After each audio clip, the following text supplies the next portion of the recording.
What's up, YouTube? So before we get started with this video, on Undisputed, they're going to be talking about the game last night between the Golden State Warriors and Houston Rockets. So the Golden State Warriors beat the Houston Rockets 106-104. So let's see what they have to say about this. So, Chris, what was your takeaway from the game last night? Well, I think like most people, seeing Boogie and the impact that he had. And I've pointed out how the analytical numbers show that they're better offensively and defensively without Boogie. But last night, he showed that the Warriors with him have a dimension that not only cannot Houston deal with, but I don't think anybody in the league outside of maybe Philadelphia can deal with that. And that's a low post scorer, a center who will punish you down there. We just don't have many. And that's exactly why he got him, sir. That's exactly why we got him. Keep going. Of those anymore in the NBA. They all shoot threes. Right. and Boogie did hit a three, hit a mid-range jumper, so he's got the whole package, and then he can pass so well. Yes. And that was one thing they used to love about Andrew Bogut, even though, he wasn't passing as much out of the... So while we're talking about passing, Mr. Chris, so you guys go back on YouTube and watch the game last night. Look at, there's a certain pass that Cousins passed to Curry. Check that out. Check out that pass from Boogie to Curry. I don't remember what quarter it is, but you'll know it when you see it. So just check that out. Let's keep going. Post, but they loved that he could pass, and he got back. They got backdoor layups off of his passes. They got open threes off of him drawing double teams. So Boogie was huge. But here's the thing. I think Houston would tell you, if we had our druthers, we want Boogie out there because they're going to try to exploit him defensively. And the thing you saw last night was they were able to have Boogie do that. Why? Because Kevin Durant wasn't there. Sure. Right. When you have all four of the offensive stars, one of it can be diminishing returns, and that's what the numbers show. Right. Because one of them has to at least one of them has to step back and then kind of do the things a role player does, the little things. And stars don't typically do that. Well, Chris, that's where coaching comes into play. That's where Steve Kerr comes into play and knows how to make those adjustments. Who's going to do this? Who's going to do that? At what point in time they're going to do this and that? That's where coaching comes into play. That's where having certain plays comes into play. So I think all of that really rests on Steve Kerr. Not only calling the shots and getting in the right plays and playing the chess game, but also having the players understand you you guys are all-stars, but at some point, somebody's going to have to step back. So he's going to have to instill them to not be selfish. So that'd be another part of the coaching game and getting all those guys aligned and playing the chess game with the superior pieces that Steve Kerr has. So let's keep going. So that's why even though you can have four great offensive players out there, the results aren't the same. So that's why I thought, and I said, Kerr maybe should have had Boogie coming off the bench, giving him that second unit, and then, stagger the minutes more, and maybe he'll try to do that going forward so you can get more of this out of Boogie when a KD or a Steph or somebody's not on the floor with him. But overall, it looked good. It's just a matter of how they're going to work the minutes going forward to get the most out of all four of them. Yeah, I just felt, I agree with you, Chris. I thought this was an important win for the Warriors to avoid the sweep. Now, Houston, I don't think Houston lost any confidence. We beat you 3-1. Right. Yeah. No, Shannon. No way. They beat you 3-1 in the season? This is the game that counted, though. Who cares about the other games? We are knocking on the playoffs. You were knocking on the playoffs. They smashed Golden State the past 3 games, but then when it counted, and we're creeping up on the playoffs, when you should be running on all cylinders, get your dogs running, and you get beat at home with all your horses, and Golden State is away, and they don't have Kevin Durant, and you guys still lose, that has to do something.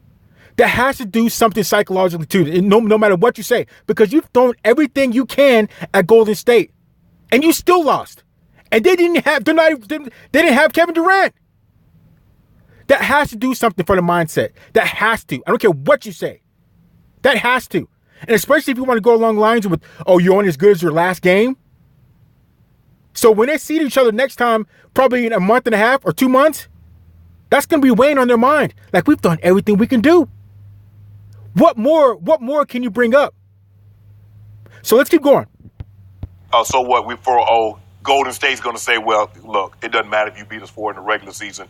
You have yet to beat us in the playoffs.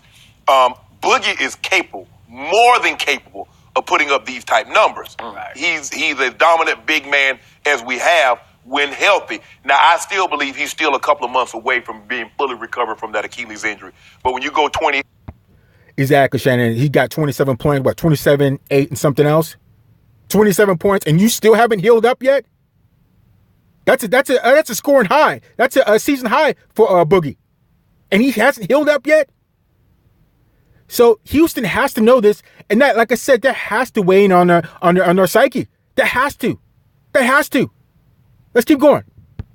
You know what? You go 27, 8, and 7. Their big three, minus KD, outplayed the Rockets' big three of Harden, CP3, and Gordon. Simple as that. That's what it came down to. But what surprised me most about this game was how Golden State killed them on the glass. Golden State is not a great rebounding team.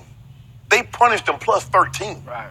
Well, you keep giving Golden State that many second chances at you, Boogie's going to get you down low, or eventually Klay and Steph's going to hit a 3.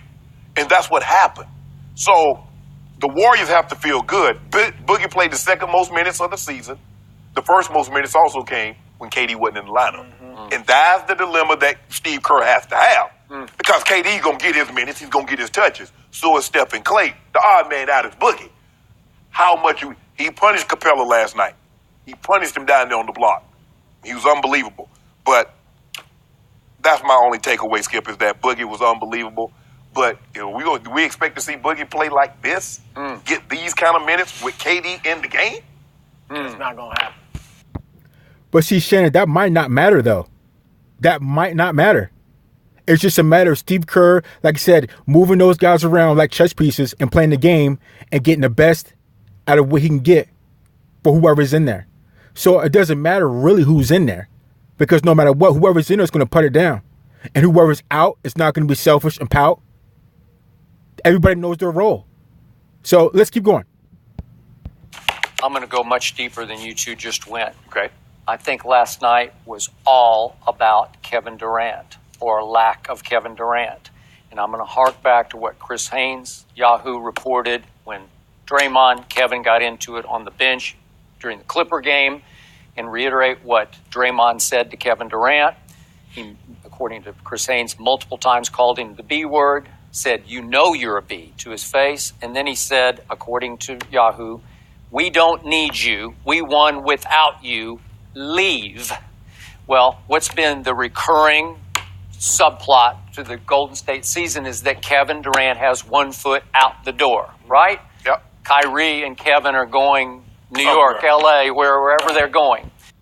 So just quick note, Kevin would be smart to not go to LA. Don't help LeBron get more rings and have him stay ahead of you, for one. And for two, I would get rid of Draymond Green before I get rid of Kevin Durant. All day, every day.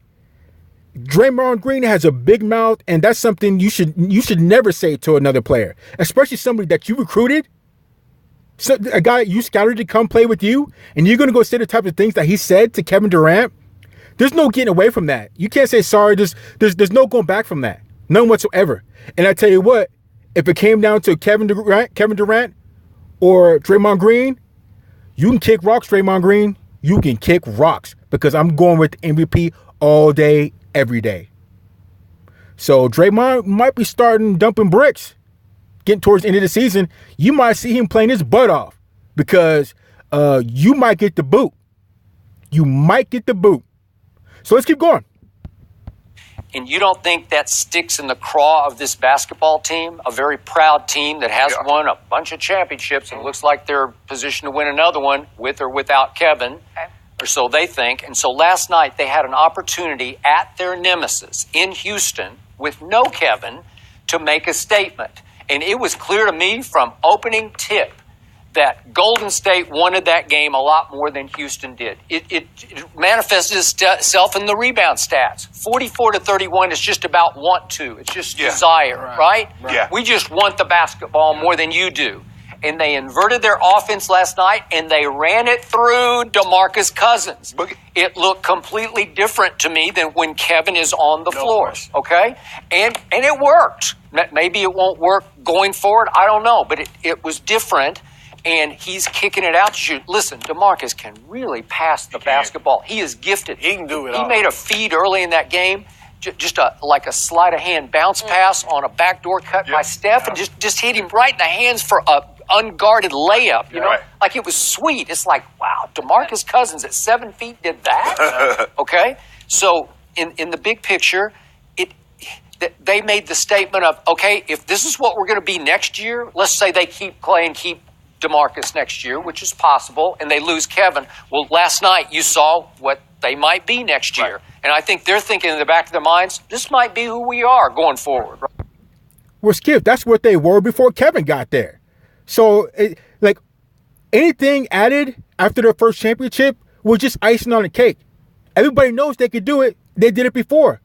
So it doesn't really matter. And the only reason why they lost to Cleveland the second time they went around is because LeBron cried about Draymond Green hitting him. But that was only because LeBron stepped over Draymond Green, and Draymond Green had to lift his arm up and bust LeBron in the sack for walking over him, being disrespectful. That, I think Iguodala was hurt. I think Bogut was hurt. I can remember the center. And Curry was just off. Curry wasn't dropping his buckets. So that's the only reason why they lost. So other than that, they don't really need anybody that wasn't there the first time around. Anybody else is just icing on the cake. Let's keep on going. Well, the Rockets say, you know what, y'all can keep Boogie out there, but we're going to keep his big butt in the pick and roll. Okay. Well, I got you. I got you. Yeah, we're going to see how you slide. And you know what? It did help that for one night, James Harden went 2 for 12 from 3. Yeah. When he goes 2 for 12, you got a shot. And with this team, we've seen it before. We saw it last year in the playoffs. The Achilles, they live and die by the 3. They live and die. Now, look, Skip, I think you made great points. One thing I disagree with, I don't think the Warriors were out there. I think they wanted the game because, like Steph said, it's a statement game. They beating us 3-0. I don't think they were thinking, let's kind of show Kevin.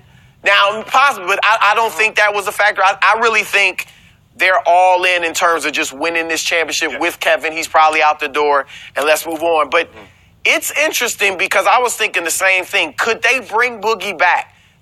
Financially, he would still have to take that haircut. Yeah. I think they could still only offer him maybe an upgrade on the mid-level or whatever. Like, it won't be the big money. Because Klay won't max. And he got to get max if KD leaves. Okay. I think they'll max Klay. Steph's obviously maxed, and then Draymond's got his money.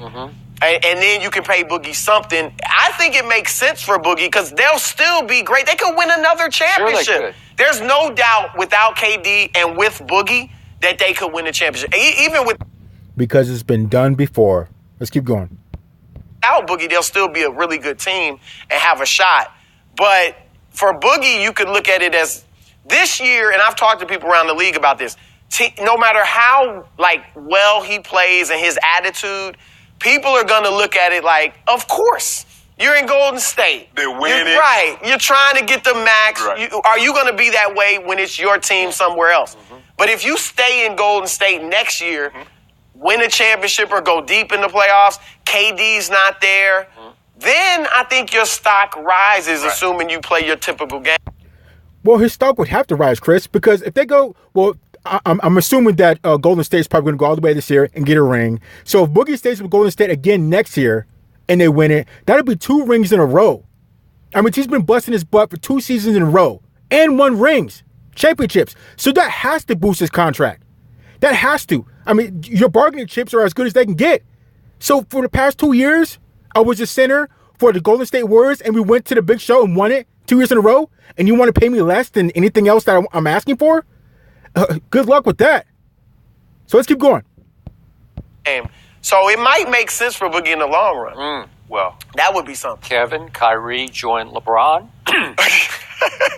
Then those guys are left up there. Would that not be a battle? I know the only reason you want Kevin and KD with LeBron is so you can say LeBron's the third option. Third wheel. You can.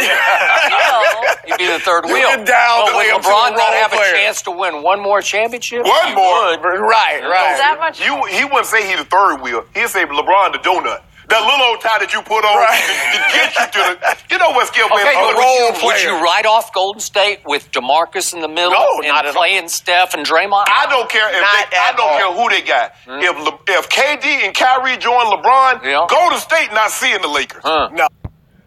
That would be pretty nasty. To have KD, LeBron, and Kyrie. Ooh, that'd be nasty. Ooh, that would be a showdown right there. I don't even know who I bet on. But let's keep going.